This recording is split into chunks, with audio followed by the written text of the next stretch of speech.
If you've been trying to join in on the Raids 3 hype, solo is actually a great way to go because unlike the other two raids, solo is actually supported by the design of the raid. I'm not really going to talk too much about the requirements because if you have the gear needed, you can probably do the raid. The only thing you need to know is that you have to finish the quest beneath Cursed Sands, and then if you've done that quest, you should know where the raid is. Otherwise, there's a fairy ring to it, and also you can go there and use a Pharaoh Scepter on the Obelisk outside to unlock a teleport on the Scepter to the raid. Okay, I'm now going to put 3 gear setups on the screen, and the first one is a basic one, then there is a setup for people who have a few hundred mil to spend, and then the last is a setup I personally use. Of course, if you have different gear, different budgets, you can feel free to interpolate between these, and obviously there's a lot of room to improve on mine as well if you have like Torva or Ancestral or better gear. And then also, you'll notice that there are a lot of stab weapons, so this raid seems to be actually very weak to stab. But for the first setup, where the weapon is a Zamorak and Hasta, if you can't afford one, then feel free to swap it out for an Abyssal Tentacle Whip. You might be wondering how well the Scythe and the T-Bow perform in this raid, and honestly, the Scythe does not perform that well. It's not really that good many places, but on the other hand, the T-Bow is quite good, especially against the final boss, although it's definitely not necessary. A few other notes, I also think the Berserker ring is the best ring to use because it's a very melee heavy raid, not as much as Tob, but also the places where you use other styles, you don't generally need accuracy that much. Also, if you don't yet have the upgraded rune pouch, which you won't if you haven't done the raid yet, feel free to just bring runes for Blood Barrage or Blood Burst or whatever you have, and then once you get the Thread of Elidinis, you can use it on the rune pouch to get another spot, which will let you bring water runes as well for ice spells. Okay, now there's a good few other items we should talk about when we're talking about what to bring into the raid. So to start off with, a lot of people are using the Serpentine Helm, and that's because there is a room where you can get venomed if you walk over these venom splats, and also a couple rooms that poison you for low damage, and bringing a Serpentine Helm will reduce all of that, actually prevent all of it from happening. But honestly, I find the venom pretty avoidable, and also the poison itself is very low damage, so I usually just ignore it, but if you're particularly concerned with that, you can put on the Serpentine Helm. You can also alternatively pre-pot in Anti-Venom Plus, which will let you avoid the venom from the venom room if you do it first. Also, in the setups, I have a Sandfuse Serum instead of a Restore, which heals poison, so you can rely on that too. Also, if you find yourself struggling or you just have the money for it, you can bring a Blood Fury instead of a Torture, and that will make the raid overall a lot smoother when you're using melee. And then for spec weapons, the Dragon Claws are very, very good here. If you have a pair, I definitely recommend you bring them.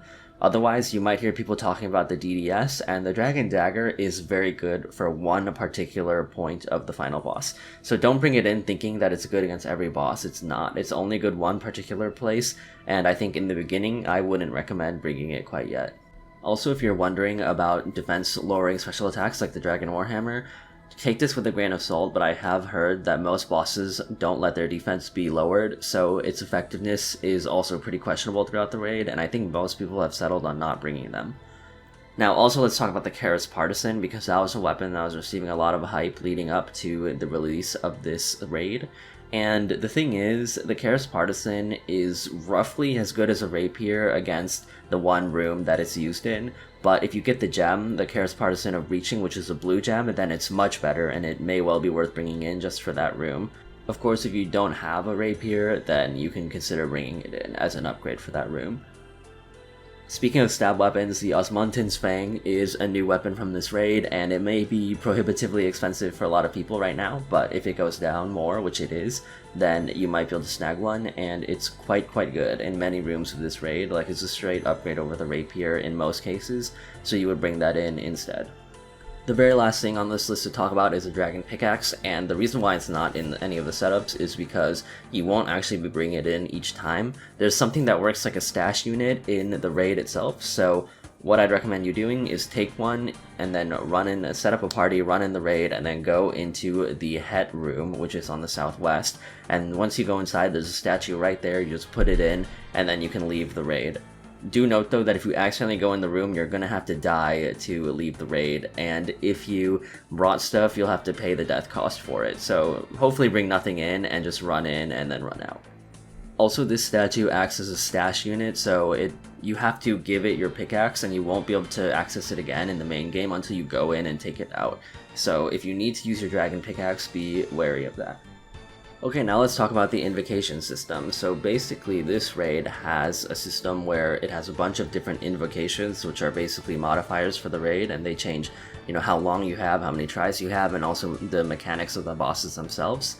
So if I were you, if you've not done this raid yet, do some entry modes first, and I mean 0 invocations. Just go in with nothing on, and that will make it much easier and more comfortable to learn the mechanics so you can start racking them up. And then when you have more, 50 invocations, which is like each invocations give a certain number of points, so once you reach 50, that's the point of entry mode where you can start getting the Fang and the Ring, the Light Bearer, more realistically, and then 150 is where normal mode starts, and that's where you can get every drop realistically. Okay, so I'm now going to quickly walk you through the invocations for a 50 invocation entry mode. So first off, you'll have to come to this obelisk and then make a party down here, and then once you made a party you can set your invocations. And so this is what I would recommend for doing a 50 invocation entry mode. These ones are just the very easiest of the easiest boss invocations, like they pretty much don't affect you in a solo or barely change anything. And then the only thing to talk about is overly draining, which means your special attacks will use 100% of your special attack energy. But just don't worry about it and don't bring special attacks for these. If you find yourself getting better and wanting to bring a special attack, then you can disable this, and by that point you'll know some other invocations you can... Okay, so here's what I'd recommend for 150 normal mode. The first thing you'll notice is that softcore run is on, which only gives you 3 tries. If you need more, then you can put these other ones on, although you will have to find points to make up for it elsewhere. And then also walk for it, which gives you a 40-minute timer. Now, if you don't do it in 40 minutes, you won't fail the raid or anything, you just won't get that invocation and that'll put you below normal mode, but trust me, 40 minutes is quite easy to make once you have a decent idea of what you're doing. But also, if you're uncomfortable with that, you can switch it out, but trust me, I don't think you'll have a problem with it, unless you can't sit down for 40 minutes straight. But otherwise, another note is that I have overly draining on again. I will show you a setup without overly draining on if you want to use special attacks. But if you're like me and you just don't have a good special attack weapon, it's pretty much free. Otherwise, these are the invocations I'd recommend, and do note they're not necessarily optimized to be as easy as possible, but I do think that they're overall fairly easy and a good way to learn. And the only thing I will have to say is that if you've gone in with the preset that Jagex gives you down here, if you click preset, their 150 preset is way harder than this one because they have this one on Walk the Path, which levels up raid paths throughout the level, and you don't really have to worry about what that means, but it just makes it a lot harder, so please don't use this. It will make your life a lot harder.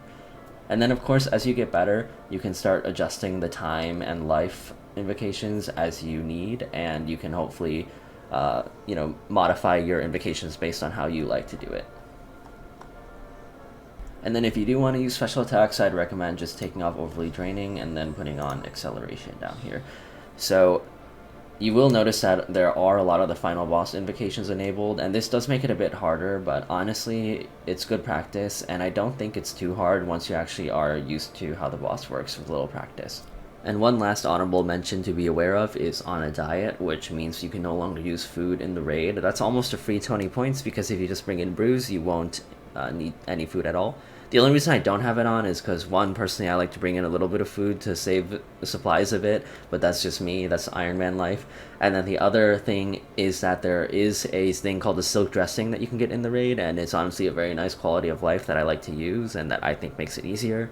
So I like to be able to use those, but if you don't want that, then you can turn this on for 20 points. So once you first walk in the raid, you'll notice that there are 4 different paths that you can take. And with our current invocation setup, there's not really a big difference in what order of the paths you do. There's really only 2 levers to decide that, and the first one is which room is the best to pre-pot. So you can pre-pot things outside of the raid and then come in and have that boost for that one room. And then the other lever is which is the best room to have smelling salts in. So smelling salts are an item you can get from a friendly spirit after you've done 2 paths. And they are basically an overload. If you don't know what an overload is, it boosts your stats by a massive amount, all of them, all your combat stats, and then it will keep refreshing that boost, so you can brew down and then it'll refresh them back up, and it does that for a certain period of time. And so obviously you want to choose rooms that you can make use of that the best in. So the path that I do is Apmeken first, which is down here, and then Scabaras, and then Het, and then Crondis. So there's definitely other viable paths besides that one. This isn't like the only one you can do, but you definitely want to do Het after you get a Smelling Salt. That's like the easiest one. I also choose Crondis because I range that room, and having a Smelling Salt is like a much bigger boost than a range potion. But the one that most people argue for doing with a Smelling Salt is Apmeken, although I think it's nice to be able to pre-pot for this room, and I also really like doing the most annoying room first and the easiest room last. Like, that just is mentally better for me. But you can definitely make an argument for other orders. That's just the one I do. Finally, it's time to start talking about the rooms themselves. So when you go in the Apmeken room, you'll be in this big room of monkeys, and so the first thing you want to do is make some room in your inventory and grab some potions and a hammer from the crates at the entrance. And so this room has two components to it. First off, there's a bunch of monkeys spawning that you have to kill, and the second one is that the room is actively falling apart as you're in it, and you need to make repairs to it as you're in it, otherwise you are going to get smacked for some damage. So periodically you're going to get a message in the chat that says you sense an issue in the room, and you're either going to see skulls on the pillars around the room, or you're going to see skulls over the vents in the room. So if you see that, make sure you go and take care of the issue. It'll only be vents or pillars, and when you see it on the pillars, you have to go and repair one pillar by just clicking on it. And if you see it on the vents, you have to go to one vent and run over there and pour a potion on it, and that's it. So that's easy enough, right? I mean, it is, but the monkeys are the hard part of this room. So periodically waves are going to spawn, and they spawn when you clear the last wave, pretty much. The spawns are in a set order, so you can memorize that if you want. But the main thing you have to know is that there are little rangers, magers, and melee monkeys, and they're color-coded, so blue is mage, green is range, and red is melee. And you want to use the style of the combat triangle that's good against them, so you mage the melee ones, and etc. You don't have to, they can be hit with other styles, but it's much less accurate.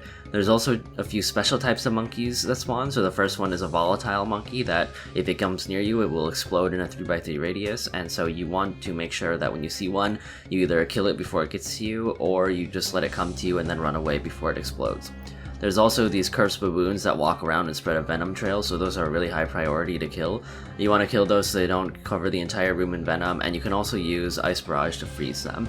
And then there are shamans. The shamans are the most problematic of all the monkeys because they spawn a bunch of little thralls, so they're your first priority to kill, and then the cursed baboons, because the shamans will fill up the room with monkeys that will deal damage and that also take time to kill. But the good thing is that they can be easily clumped up with the melees, and you can barrage them to kill them all at once and to heal some health with blood barrage. And then once you've killed all the monkeys and the waves end, you're done with this room.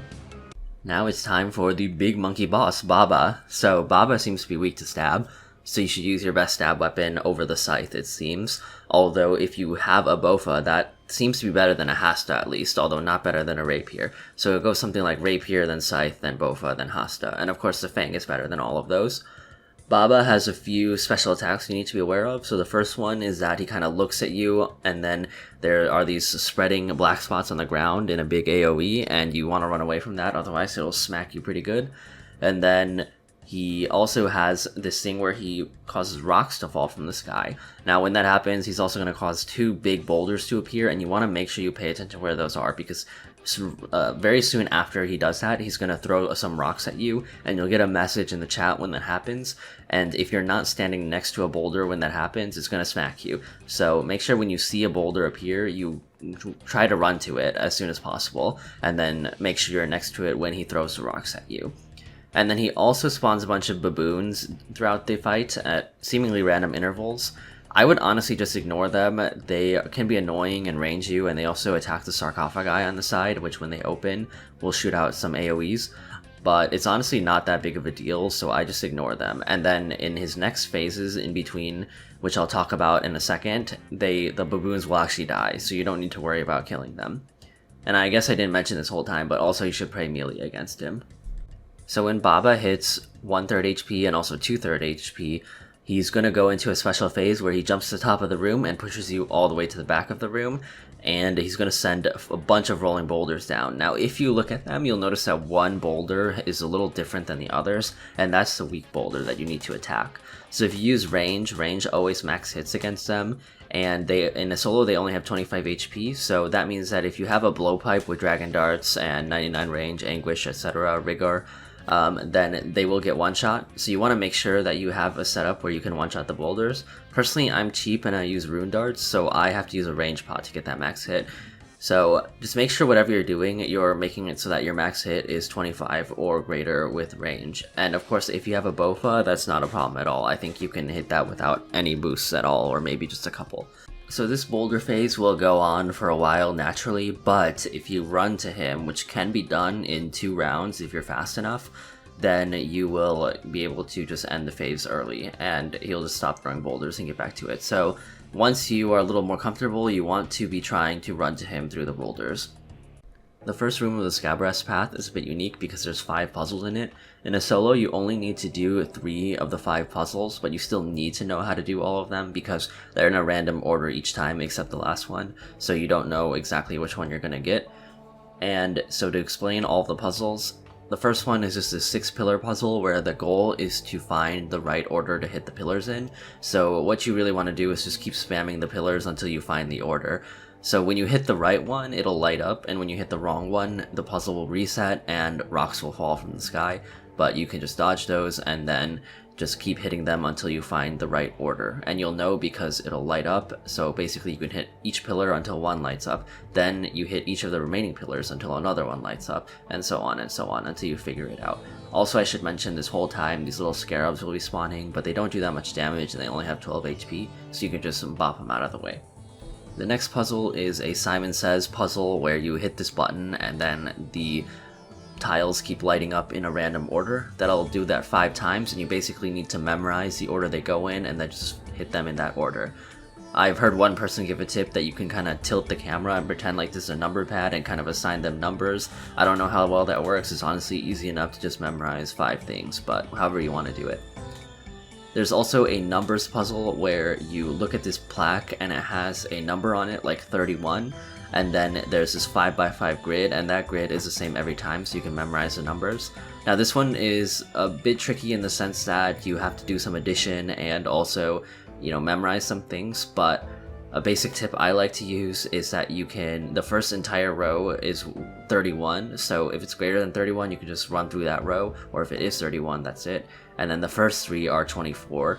Also, you can mark all the tiles because since the grid is the same every time, you can kind of see what it is, like the values will be consistent every time, so you can use entire rows and columns to your advantage.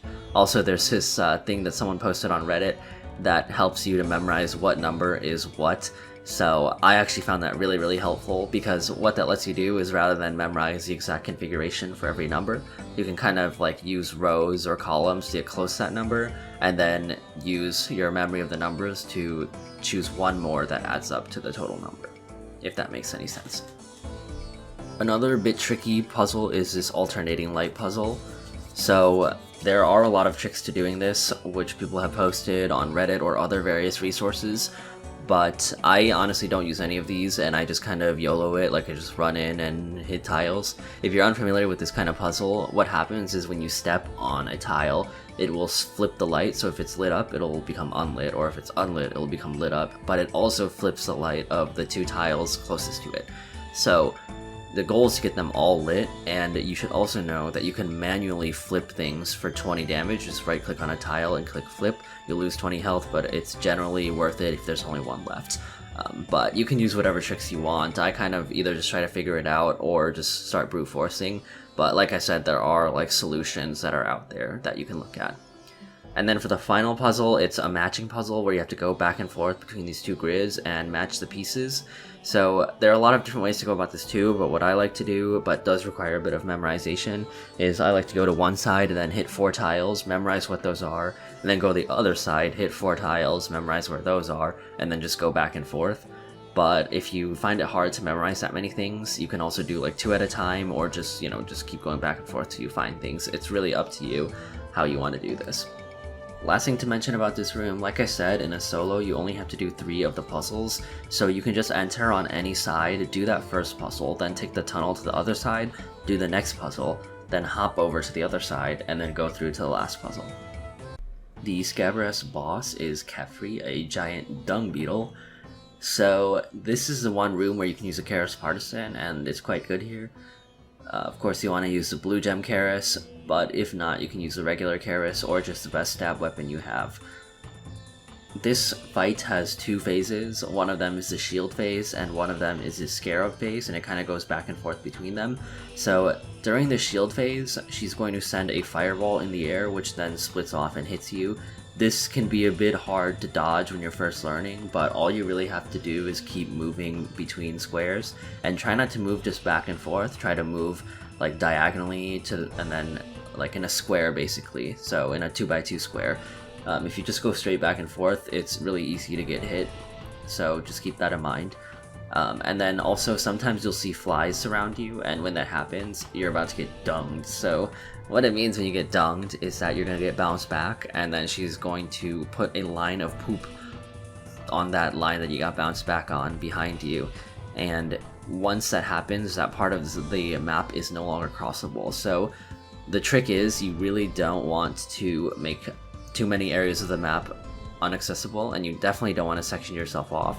So the easiest way to do this is honestly just sit in the corner of her hitbox, and then what will happen is that she'll bounce you diagonally and leave a line of poop there, and then if you just go and stand there again, you can just keep standing there and she'll keep just pooping along the same line and not actually sectioning anything off.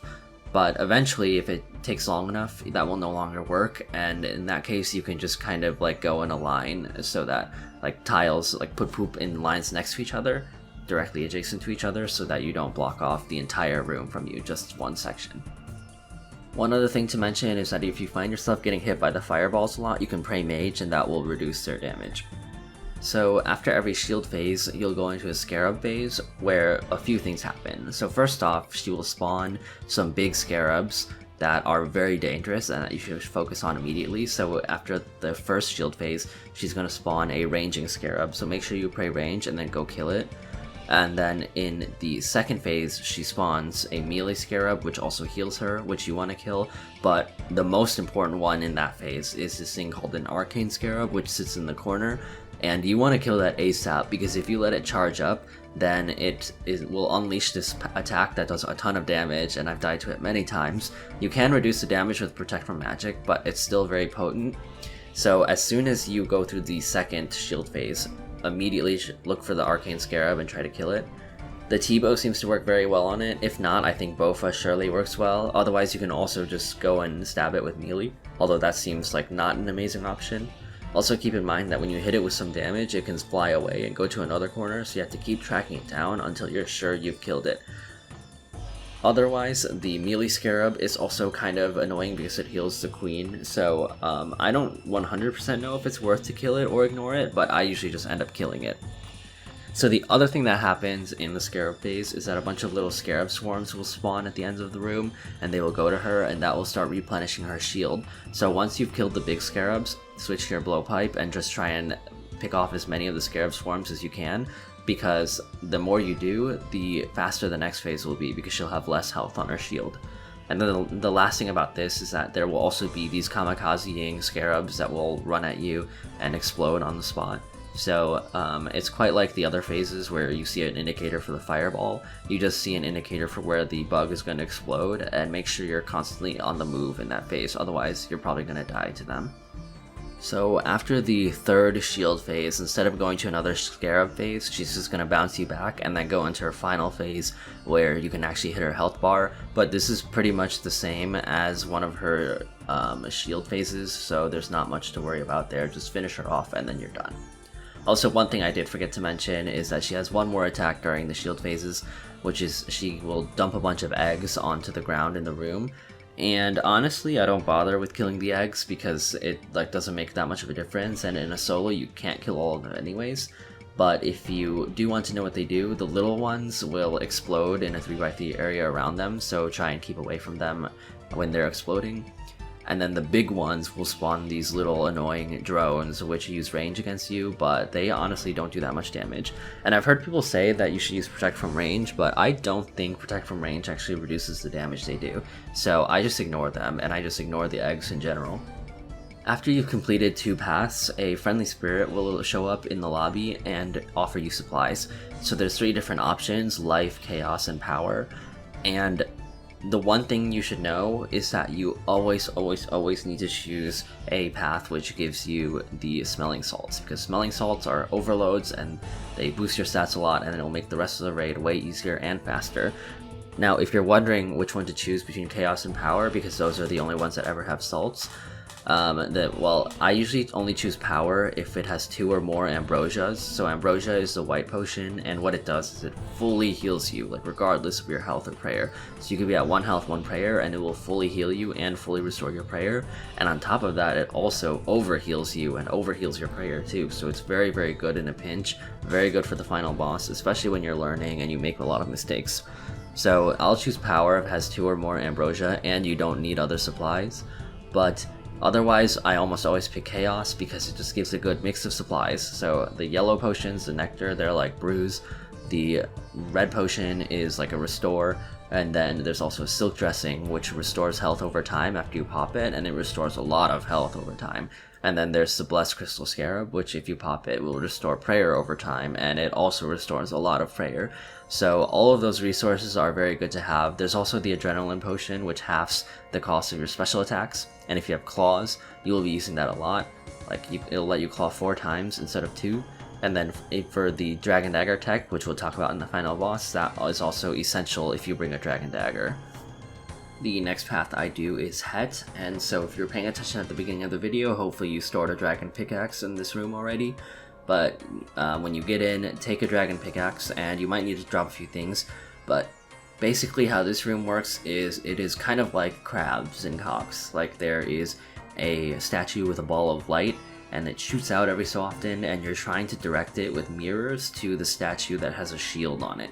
And then once you direct it into the shield, all the walls will go down, and you'll hit that obelisk in the middle with a pickaxe. So there's actually only a few configurations of this puzzle, so eventually you're just going to be able to memorize all of them. But until you do, the basic idea is that you need to direct the light to the other side, and there might be walls in the way. So some walls can be broken down with a pickaxe, and they have the option to be mined, so keep that in mind. Either way, if you're having trouble identifying how to get to the other statue, keep these principles in mind. So basically, you're always going to want to immediately identify whether you want to go one of 2 paths. The first path is to direct the light north and then east and then south into the other statue, and then the other path is to direct the light south and then east and then north into the statue. It's pretty much going to be one of those 2 every single time, and you're never going to do anything fancy like changing the direction many times or anything.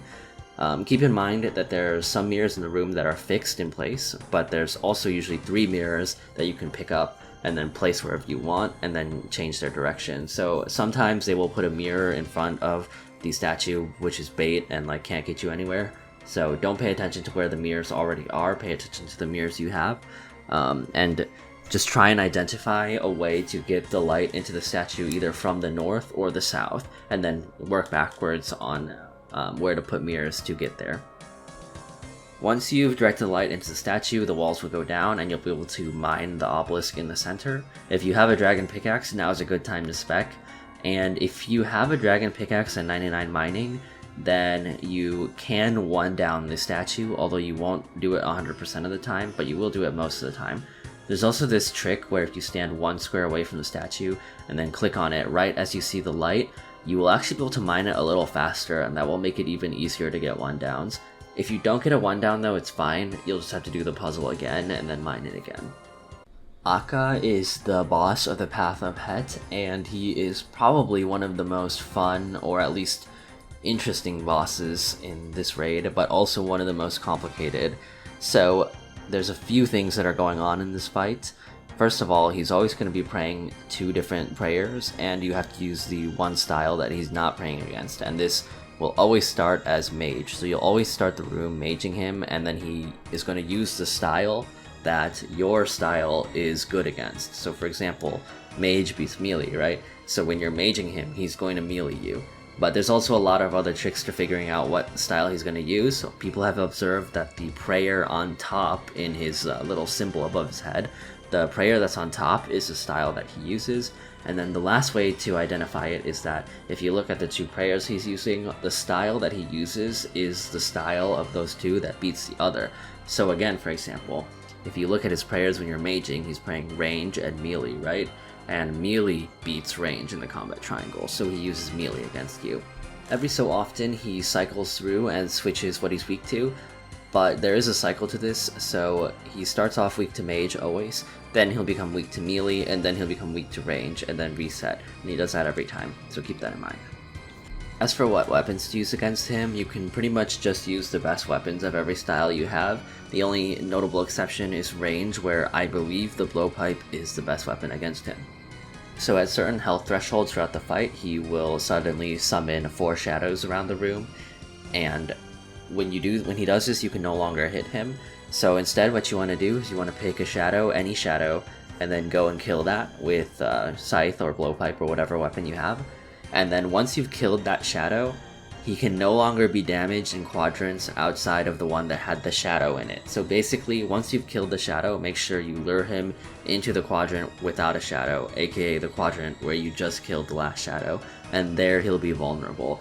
And he'll repeat this throughout the fight, so after another section of his HP, he'll spawn the shadows again, except this time you need to obviously go to a shadow that you haven't killed yet, and then go kill that shadow, and then lure him into that quadrant that had that shadow, and that's where you'll have to hit him. I know I've said shadow a lot, so hopefully that made sense. He has a few special attacks as well, so the first one is he can turn you black. And when you're black, you should try to stand still as much as possible, because if you move around, you'll spawn these orbs around the arena that if you hit them, they have various effects that are quite annoying. So turn black, stand still. Also, every so often he's going to disappear, and when that happens, you want to immediately pay attention to the middle of the room, because the symbols on each quadrant will start flashing, and you need to memorize the sequence of those flashes, because he'll then start to nuke all the quadrants that are not those simple. So for example, you see yellow, and then red, and then yellow again, you need to go to yellow, and then he's going to nuke everything except yellow. Then you move to red, he nukes everything except red. Then you go to yellow again, and he nukes everything except yellow, and then that's it. It's basically a memory game, which this raid has a lot of, and once you figure that out, it should be pretty easy to follow along, especially because he only seems to do it on quadrants that are directly next to each other, so it's not too bad most of the time. Just pay attention when he disappears. The last thing you should know is that if you take too long to kill a shadow, then he can do this quadrant attack where he nukes every quadrant except the one that doesn't have a shadow in it. So that should normally not be a problem, because you won't usually take that slow, but if you do, pay attention to the hourglass on the outside of the arena, because that shows you when that's about to happen, and you can quickly run back to the quadrant without a shadow, and then get back onto whatever you were doing. Once you've depleted his health bar, he enters his second health bar phase, where he doesn't attack you anymore, but he'll only be present in one quadrant, and then he'll spawn a bunch of these orbs that are flying around, and that if they hit you, they'll deal up to like 20 damage, and it's very dangerous. So when this happens, you want to, if you have a scythe, don't use it. Switch to a single hit weapon, like a rapier, and then just run around and go to where he is, hit him, and after 3 hits, or 3 hit splats, he'll disappear and go to another quadrant, and you have to keep following him around and dodging the orbs as you do this. And if you have a scythe, because it deals 3 hit splats at once, you will only be able to hit him once before he disappears. That's why I recommend using a rapier. But if you do have claws, you should use your claws here, and maybe even an adrenaline potion, because that will make the phase go a lot smoother, because it will take him a lot less time. Finally, for the Crondis path. So the first room in the Crondis path is a puzzle where you have to grab water containers and then go fill them at the 4 waterfalls around the room. Then you go back to the middle, give it to the plant, and once the plant is fully watered, you're done. The kind of trick is that there's crocodiles that spawn in the room, and if they get to the plant, they will start drinking its water, so you want to make sure you kill those when you see it.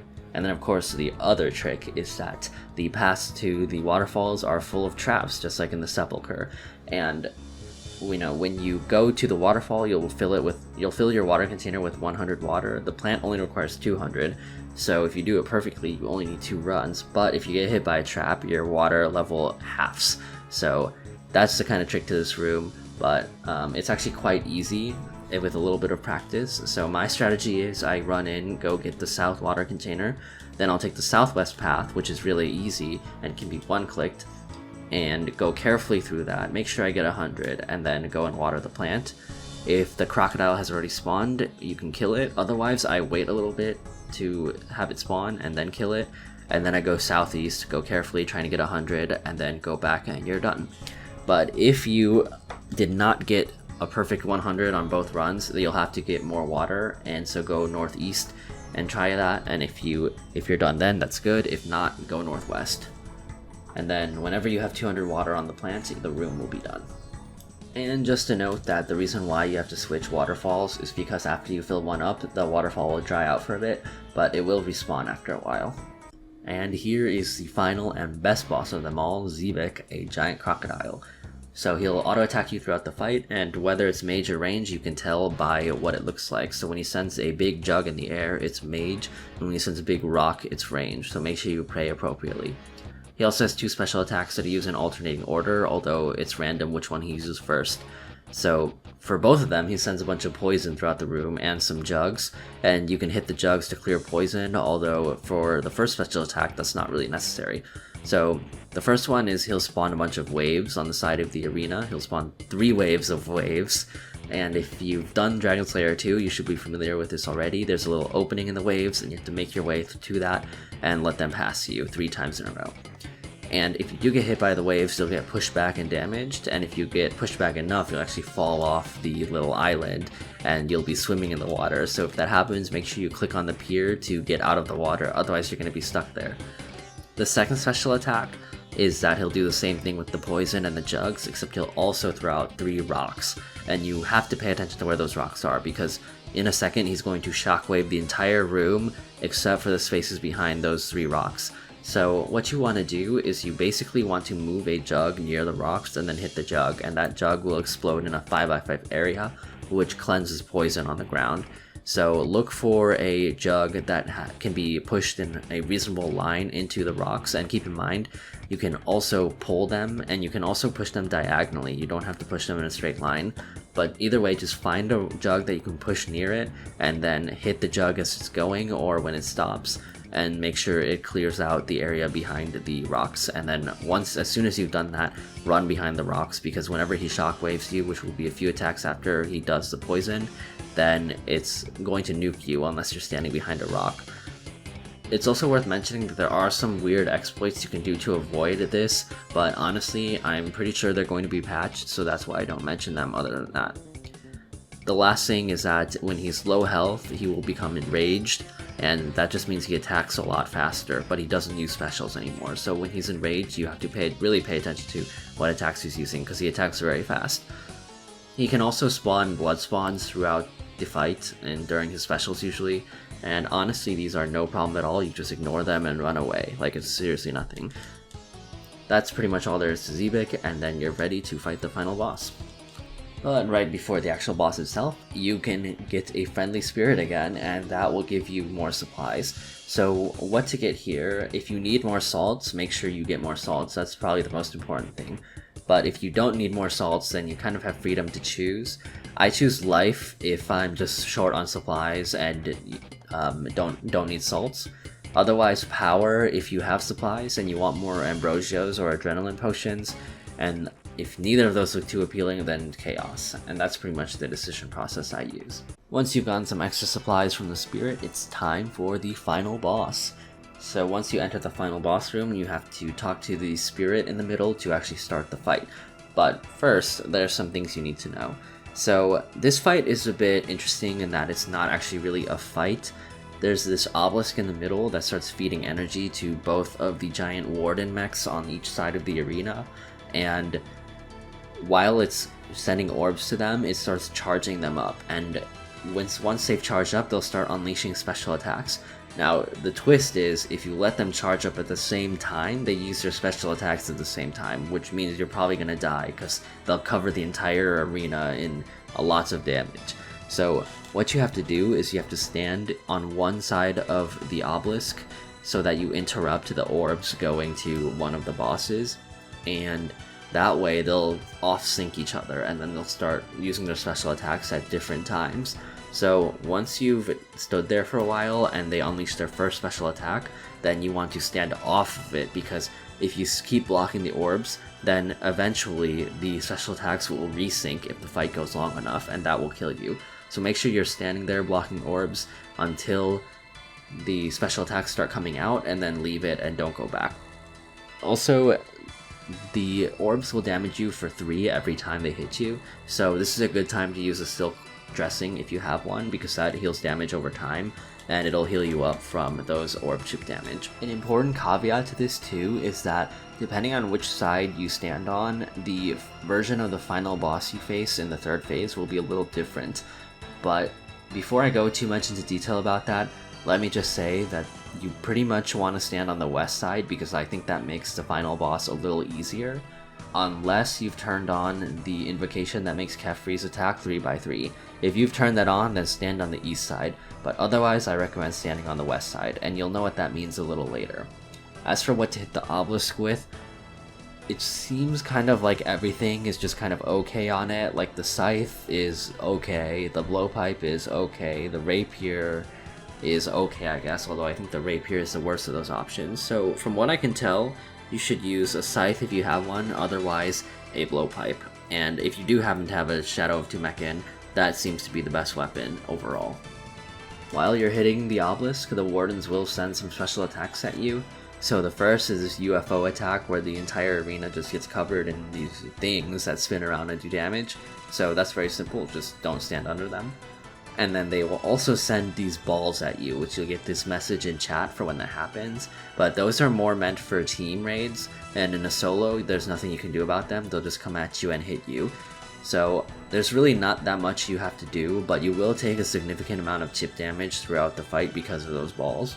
Once you've killed the Obelisk, you will start phase 2 of the final boss fight. So once the Obelisk is down, one of the Wardens will power up, and it'll be the side opposite the one that you were standing on. So if you are like me and blocking from the west, then the Warden on the east will spawn, and that guy will always start weak to range. If you are doing the other side, the west Warden will start weak to mage. So throughout the fight, they are going to auto attack you with mage and range, and if you're standing close to them, they're also going to hit you with melee. So the mage is like this red skull, and then the range is just a non-red skull. So use those visual and sound indicators to figure out what to pray. And like I said, if you're standing next to them, they can also just melee you, so I'd recommend like switching to melee if you're standing next to them, and then keeping an eye out for the indicators of what they use. Like Ulm, they also have this attack that disables your prayer and then requires you to re-enable it in whatever style they're using. So the arcane spell is mage, the arcane arrow is range, and then the arcane scimitar is melee. And these are also color coded except for the arrow, which oddly is white instead of green. There's one last auto attack they use, which they will send this attack at you that's like kind of a black gray thing, and if it hits you, you get frozen for a few seconds. It's really important to avoid that, especially when there's other special attacks going around the room. So when you see this little shadow under you, make sure you move, otherwise you're going to get frozen. Besides the giant mecha warden that's hitting you, there's also special attacks that the room does. So every so often, you'll see some lightning around the obelisk, and then special attacks will start. One of them is that they'll start throwing these thunder skulls on the ground, and once they hit, they will just explode in this massive square, and it's quite damaging, so make sure that when you see black spots on the ground, you run far away from them. Another attack they can do is this rotating attack, where these 4 sections of the room will just get nuked, and it's kind of like this windmill shape where it keeps going around the room. And then when you see that, you want to make sure that you keep running along the shape. So there's kind of 2 ways to handle it. You can keep running along the windmill, or you can try and run through it. But honestly, running along it is much easier. So that's the route I would recommend for the most part. The final special attack of the room is that it'll send a line down to one end of the room, and then this V will start coming through the room. And I know my descriptions are really awful, so I hope the visuals help you figure out what I'm talking about. But this V is also very dangerous. It disables your prayer and does a lot of damage. So the easiest way I found to deal with it is just run through it, and you want to make sure you run diagonally through it. If you do, then you're going to be fine. Whenever you finally get the Warden's health bar down, it will start squatting and kind of disable itself briefly, and then its core will come out wherever it's looking. So hitting the core is how you actually damage the Warden itself. When you hit the core with melee, you always max hit, and then it reflects 5 times the damage you do to the Warden. So this is where you really want to make sure that you're smelling salted up to max stats, and then you switch to your max melee setup and hit it with your best melee weapon. This is also where the Dragon Dagger is very good, in fact best in slot, because you can use an Adrenaline Potion and then just Dragon Dagger spec it over and over, and if you do this right, you can kill the Warden in 2 downs. Otherwise, you'll most likely be doing it in 3 downs. After you hit it about 7 times, it'll go back up, and it'll be weak to the other style that it was weak to originally. So if it was weak to range before, you'll have to mage it next, and if it was weak to mage, you'll have to range it next. It never is weak to melee, by the way. But once he's back up, just hit him down again the same way as you did before, and then hit the core again. And if you use the Dragon Dagger, this can be done twice. If you used anything else, you're probably going to have to do it 3 times. Okay guys, final stretch. Once you finally killed the core enough times that the Warden itself dies, you will be put in the final phase of the final boss. So in this phase, you probably want to range it. T-Bow does very well against it, as well as Bofa. And if you have neither of these, then you should probably try and melee it with your best melee weapon. I think the Tumeken Shadow is probably also very good here, but obviously I haven't been able to test that. So in this fight, he follows a very basic pattern where he first attacks the left half of the room, then the right half of the room, then he attacks everything except the very center line of the room. So he'll keep doing this over and over and over and over again, so you gotta really get used to this pattern. First, you have to stand slightly to the right of the room, then you stand slightly to the left of the room, and then you stand directly in the middle. And you just keep doing that over and over, make sure you hit him as much as you can, and that's pretty much all there is to it, until at certain health thresholds, he will spawn a bunch of skulls in the room. And these skulls you have to hit with a melee weapon. You'll hit them in 1 shot every time, and also a nice thing about this is that if you're hitting them with a melee weapon, you have uncapped attack speed, so you can attack every single tick. And what this lets you do is all kinds of these smooth maneuvers where you just like click back and forth and one-tick everything. And if you take too long, he will nuke you, so be careful about that. But generally, without the Insanity Invocation on, you have enough time most of the time to hit them all, even if you mess up. So those are kind of the 2 little tricks to the boss fight. But wait, there's one more. About halfway through the fight, one of the bosses you fought in the raid will be resurrected, and which one this is depends on which side of the obelisk you're standing on. So if you're standing on the west side, then Akkha will respawn, and if you're standing on the east side, then Zebak will respawn. And throughout the fight, they will just attack you with mage or range, using the same kinds of attacks that they used during your actual fight with them. But the reason why I say standing on the west side is a little easier is because Akkha, rather than Zebak, has a set pattern of 4 attacks into 4 attacks. He always starts with range, by the way. And the other thing that makes it easier is that when he switches styles, instead of attacking, he'll do this animation. So what that means is, say, like, he'll do 4 range attacks, and on the 5th one, instead of attacking again, he will just not attack at all and just do a little animation, and then wait to attack with mage. So that means that overall you take a little less damage throughout the fight, and that's why I consider it a bit easier.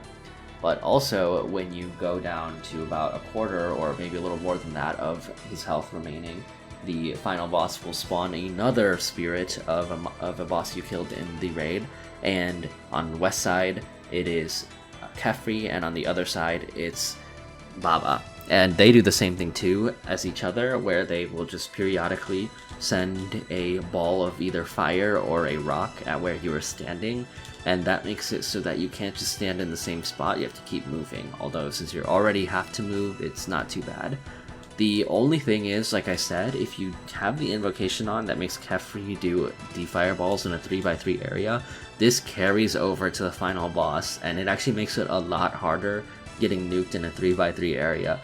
So if you turn that invocation off, you pretty much have to go east side. I mean, it's definitely doable to do it with a 3x3, but it's just not very pleasant, and I wouldn't recommend it. Finally though, when you've got the boss to 0 health, you're done. No wait, you're not. There's one last trick that I didn't mention, which is that he will then enrage and heal some health, and then in this last phase he does not attack you, but the entire screen starts shaking and tiles start getting ripped out of the back of the room, and it's very epic. But you basically just have to kill him as quickly as possible, because besides the 2 other bosses hitting you at the same time, there's also going to be a bunch of lightning spawning on the ground, which makes it so that the safe spots on the ground are very, very few, and you have to kind of walk your way through them. And of course, as the tiles start getting ripped off too, you have less and less space to dodge, so you want to DPS him down as quickly as you possibly can, while keeping as safe as you can. And Ambrosia is key here, especially while you're first learning, because if you really start making mistakes, you can just pop 1 Ambrosia, be fully healed, rather than having to drink a bunch of brews. Also, you might see me switching to the Scythe here, and that's because personal preference. I just find it easier to kill the last phase of the boss in melee, because the nice thing about melee is that you have more space to work with, kind of, because you can move and hit at the same time when you're not in melee range, right? Like if you're 2 squares away, you'll run into him and hit at the same time, and that, to me, makes it a bit easier to dodge the lightning. But if you don't think like that, or you don't think that'll help you, just keep ranging, because ranging is probably better anyways. And once you're done with that, you are finally done with the raid. Congratulations, you can walk through the portal into a nice cozy reward room, and I hope you all get lots of purples.